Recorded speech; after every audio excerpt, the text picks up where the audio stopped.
Ciao a tutti e bentrovati!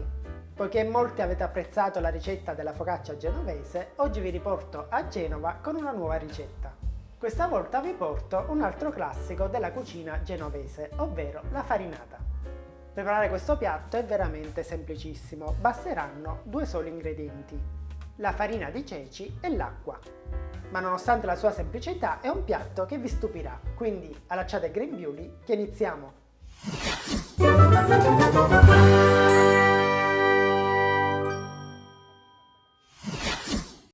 Iniziamo con l'inserire la farina di ceci in una ciotola abbastanza capiente.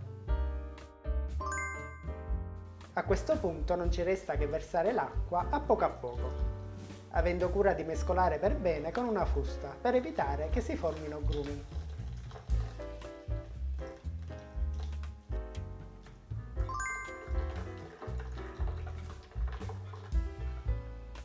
Assicuriamoci che non ci siano grumi, dopodiché possiamo aggiungere il sale. C'è chi a questo punto aggiunge il pepe o il prezzemolo, ma in questo caso preferisco la versione semplice. Ora non ci resta che coprire con un panno e lasciare riposare per qualche ora. Adesso in una teglia o in una leccarda inseriamo un po' di olio extravergine di oliva, con il quale ungiamo tutta la superficie. Diamo ora l'ultima mescolata alla farinata, dopodiché la versiamo all'interno della leccarda. E adesso siamo pronti per infornare con forno statico 250 gradi per circa 10-15 minuti. E una volta sfornata la nostra farinata è pronta per essere gustata. Pronto e servito!